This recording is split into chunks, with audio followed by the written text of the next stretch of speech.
अस्सलाम वालेकुम। First year chemistry chapter 3 gases वाला। हम वांडर वाल इक्वेशन हम पढ़ रहे थे, प्रेशर और वॉल्यूम करेक्शन हमने कर ली। असल में इस टॉपिक में मुश्किल वही चीज थी, आगे डेरिवेशन है वो तो आसान ही है, वो हम देखते हैं। कल हम कहाँ तक पहुंचे थे अगर आपको याद हो? हम यहाँ पर आ गए थे कि जो वैल्यू है ना पी डैश की, वो इक्वल होती है ए ओवर वी स्क्वायर। यहां तक आ गए थे। अब इसको प्रूफ कैसे करना है? ये पी डैश जो है ना, इसकी हम वैल्यू डिटरमिन कर सकते हैं by the attractive forces between the molecules of type A and B. यही पढ़ा था ना, दो हमने पढ़ा था। ए के इंटीरियर पढ़ा था ए, और इधर बी बी बी और बी, लेकिन ये कैंसिल आउट कर देते हैं। और एक हमने पढ़ा था ये बी, ए बी और बी। ये पी डैश है ना, this can be determined by the intermolecular forces और attractive forces between the molecules of type A and B. Type A molecules और टाइप बी मॉलिक्यूल्स, इनके दरमियान अट्रैक्शन से हम इसकी वैल्यू निकाल सकते हैं। टाइप ए वाले कौन से हैं? The molecule which are striking the walls of the vessel, जो वॉल्स पर स्ट्राइक कर रहे हैं। बी कौन से हैं? Those molecule which are pulling the molecule A towards themselves, जो इनको किसको खींच रहे हैं अपनी तरफ। ठीक है, pulling the molecules, pulling the A type molecules.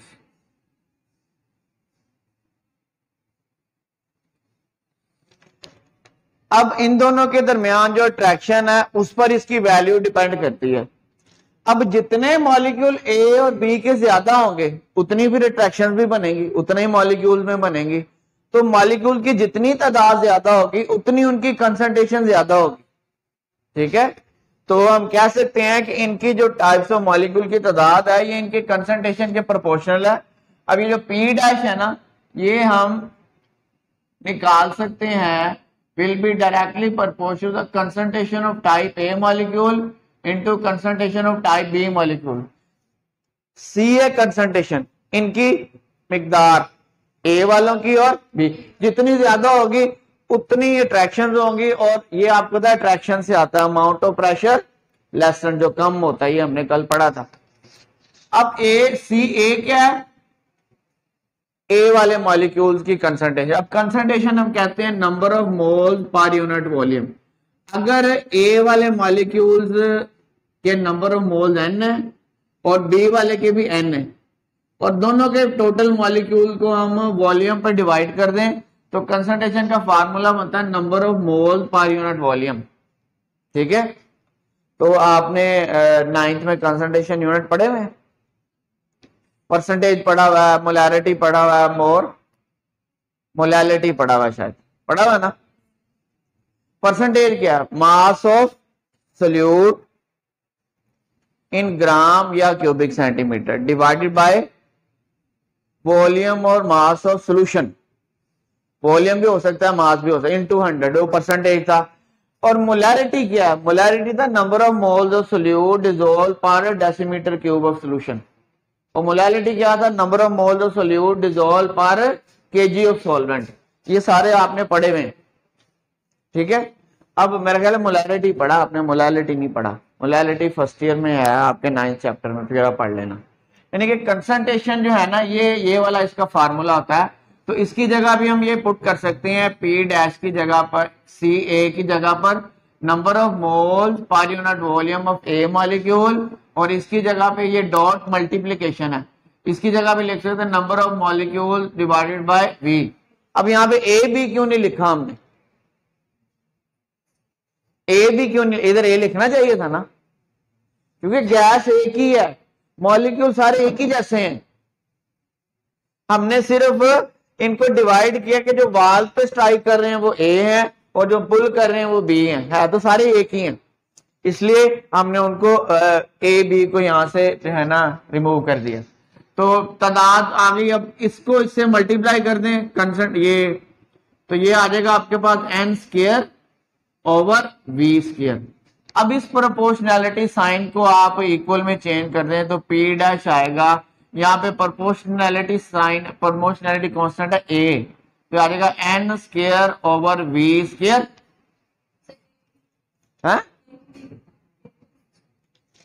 के।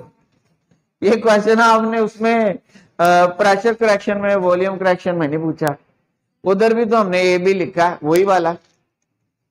मैंने कहा था नॉर्मली के ही कांस्टेंट होता है, लेकिन साइंटिस्ट की मर्जी होती है वो अपने कांस्टेंट को किस उसे वेरिएबल से या किस उसे डिनोट करे। पेपर में कौन से पेपर? नहीं, आप तो मजबूर है ना कि आपने बुक वाला लिखना है, आपकी मर्जी नहीं चलेगी। जब आप साइंटिस्ट बनेंगे, कोई नया फार्मूला आप प्रिपेयर करेंगे, फिर आप अपनी मर्जी का कांस्टेंट रख सकते। समझ आई? अभी नहीं, अभी आपने जो पढ़ा वही याद करना और वही लिखना। ठीक हो गया? तो ये वांडरवाल्स ने दिए थे ए और बी कांस्टेंट, इसलिए ये ए और बी चल रहे हैं क्योंकि वांडरवाल्स इक्वेशन है। अब इसको हमने रिमूव करके इक्वल में चेंज करके कांस्टेंट लगा दिया। ठीक है? अगर आप ये है for n number of molecule, अगर गैस का हो number of mole 1, if n is equal to 1, फिर क्या होगा? फिर n की जगह पे 1 आएगा, then you will get p dash is equal to n square over n तो 1 हो जाएगा a ओवर v स्क्वायर। ये आपके पास ये चीज डिराइव होगी जो हमने कल कहा था कि ये कैसे आए। अब देखें ये इक्वेशन हमें बताती क्या है, ए इसमें क्या चीज है?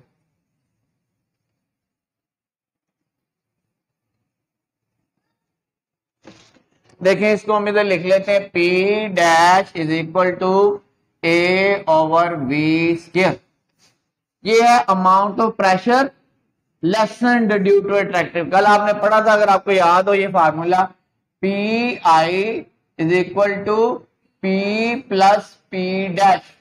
ये क्या था?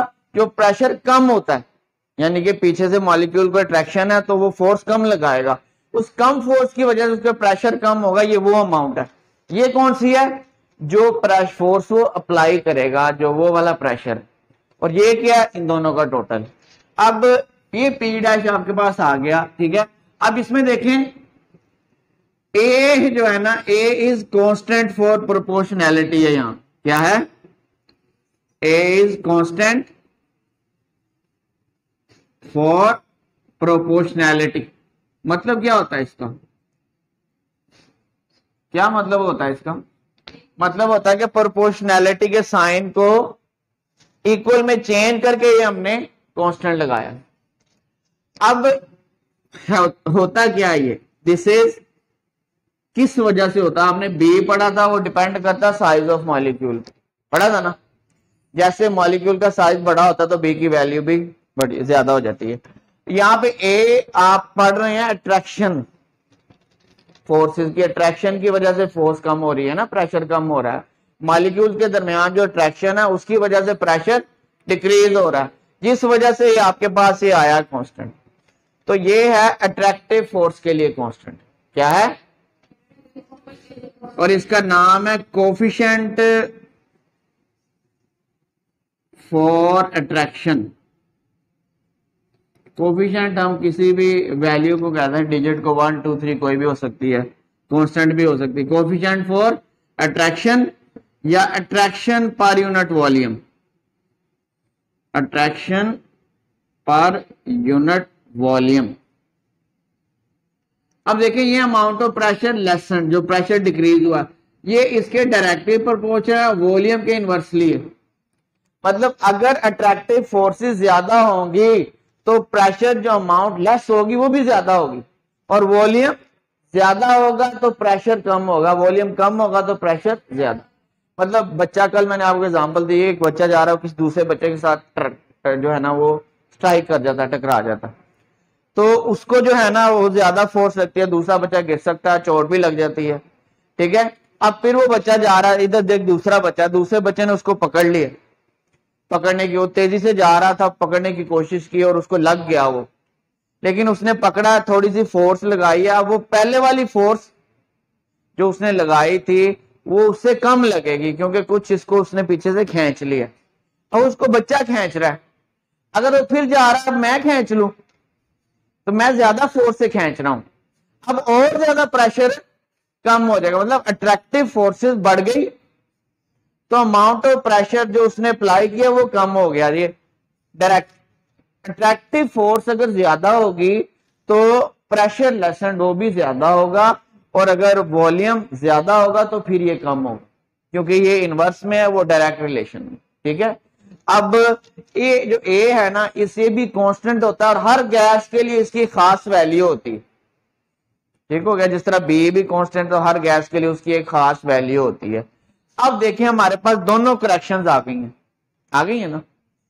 अब मैं जो ट्रू काइनेटिक इक्वेशन है ना वो डिराइव करने लगा हूं, वन टू वन इक्वेशन इन्हीं वैल्यू से जो हमने डिराइव की हैं, ठीक है।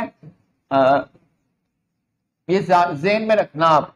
तो हमारे पास इक्वेशन क्या थी, इक्वेशन हमारे पास थी P V is equal to n R T, ये जनरल गैस इक्वेशन।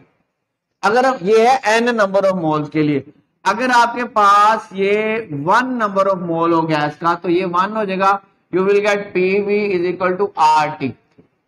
आपके पास कल आया था V free is equal to V vessel minus b, और आज आपके पास क्या आया, P I is equal to P plus P dash. ये था पी डैश की वैल्यू आई है हमारे पास, ये तो कल हमने डिराइव कर लिया।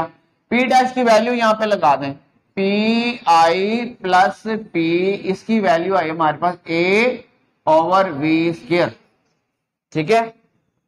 अब ये है जी इक्वेशन 1 में कर लें इसको, जो कल डिराइव की थी, ये इक्वेशन 2 है। और यहां पर जो प्रेशर है ना ये वाला P I true kinetic pressure, और वॉल्यूम जो फ्री है, जो मॉलिक्यूल्स को अवेलेबल है मोशन के लिए, जो मोशन के लिए अवेलेबल नहीं है वो निकाल दें, ये बनती। अब इसमें आप वैल्यूज पुट कर दें, पी आई की जगह पे आप ये पूरा पोर्शन लगाएंगे, इसकी जगह पे आ जाएगा P plus a over V square, और वी फ्री की जगह पे आ जाएगा वी माइनस बी, वी ये वैसल वाला ही है, ठीक है, और is equal to R T.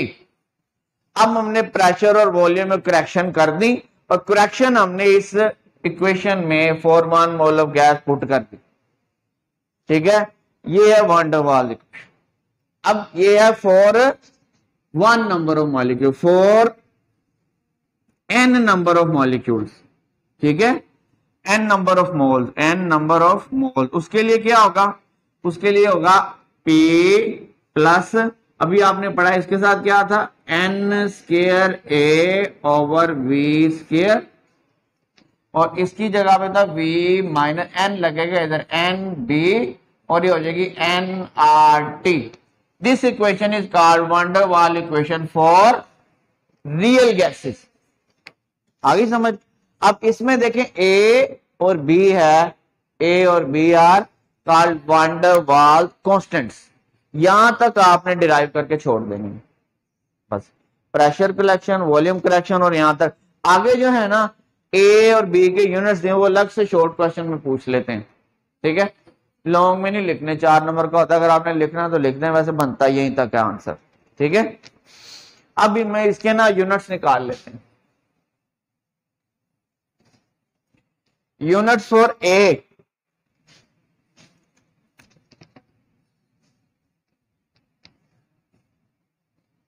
ए अभी आपने पढ़ा था, क्या था अगर आपको याद हो, P dash is equal to N square A over V square.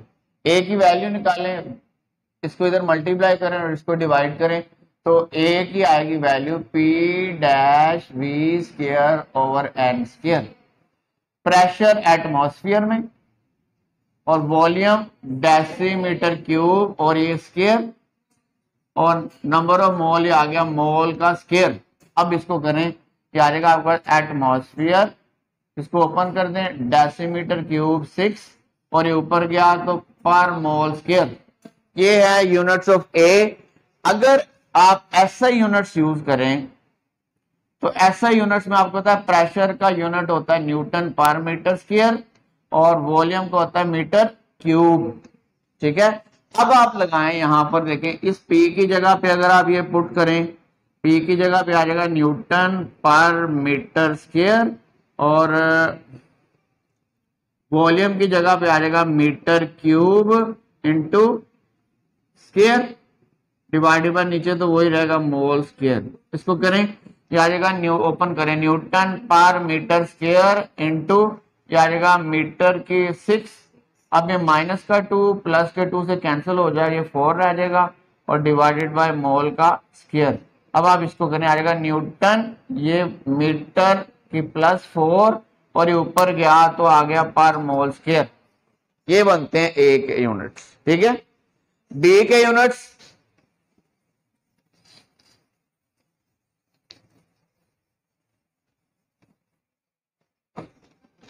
Units of B क्या था, इनकम्प्रेसिबल वॉल्यूम या एक्सप्लोडिव वॉल्यूम पर मोल था। क्या ये इनकम्प्रेसिबल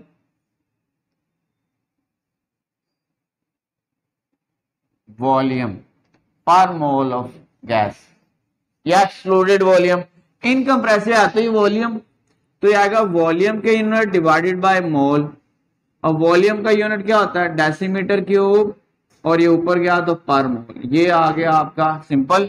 ऐसा यूनिट्स में वॉल्यूम का क्या होता है मीटर क्यूब और ऊपर चला गया मोल तो मीटर क्यूब पर मोल। ठीक है, अब ए और बी जो दोनों कांस्टेंट्स हैं इसकी वैल्यू आप कैसे निकाल सकते हैं, इसकी कोई वैल्यू भी होती है।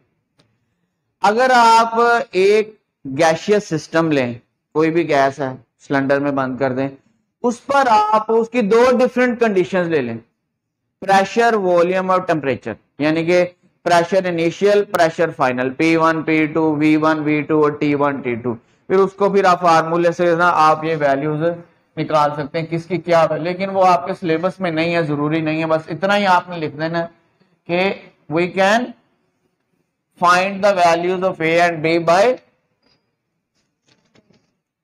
taking two different values of pressure, volume and temperature of a gaseous system। ठीक है, उसके बाद एक टेबल दिया हुआ, उसमें आपने कुछ याद तो नहीं करना, लेकिन यह है कि एक है SO2 गैस, एक है क्लोरीन गैस।